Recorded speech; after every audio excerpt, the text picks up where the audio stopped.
മഹാരാഷ്ട്രയിലെ ഇന്ത്യയിലെ തന്നെ നാഗ്പൂരിലാണ് വളരെ പ്രസിദ്ധമായ ദർഗകളിൽ ബാബ ഒന്നാണ് താജുദ്ദീൻ നാഗ്പൂരിൽ ദർഗ സ്ഥിതി ചെയ്യുന്ന അസ്രത് ബാബ താജുദ്ദീൻ ദർഗ. 1861 മുതൽ 1925 അജ്മീറിലെയും വരെ ആയിരുന്നു അദ്ദേഹത്തിന്റെ നിസാമുദ്ദീൻ ദർഗയും പോലെ അത്ര ഷൻഷാഹ് അറിയില്ലെങ്കിലും 7 മേഖലകളുടെ താജുദ്ദീൻ ചക്രവർത്തി ബാബ എന്നാണ് ദർഗ വളരെ അദ്ദേഹം തിരക്കറിയപ്പെട്ട അറിയപ്പെടുന്നത്. ഒരു ദർഗയാണ്.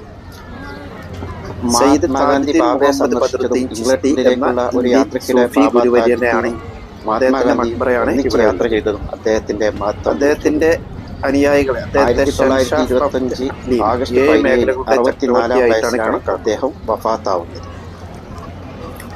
ഫാർസി, ഉറുദു, അറബി, എത്ര ഇംഗ്ലീഷ്, വിഷമിച്ചാലും ഹിന്ദി എത്ര ഭാഷകളിൽ വിഷമിച്ചാലും പ്രാവീണ്യം നേടിയ അദ്ദേഹം അള്ളാഹുവിനെ വിട്ടിട്ടുള്ള ആ ഒരു നാട്ടുകാർക്കെല്ലാം കളിയുമില്ല, അക്കാലത്ത് വളരെ പ്രിയപ്പെട്ട മറ്റാരെയും കൈനീട്ടില്ല ആളായിരുന്നു. എന്ന് പറഞ്ഞ ഒരു മഹാനായിരുന്നു അദ്ദേഹം. എത്ര വിഷമിച്ചാലും സൃഷ്ടിയുടെ മുന്നിൽ കൈനീട്ടുന്ന 1925 ആഗസ്റ്റ് 17 64 വയസ്സിലാണ് അദ്ദേഹം മുഹമ്മദ് താജുദ്ദീൻ മഹാനുമായി ബന്ധപ്പെട്ട് പല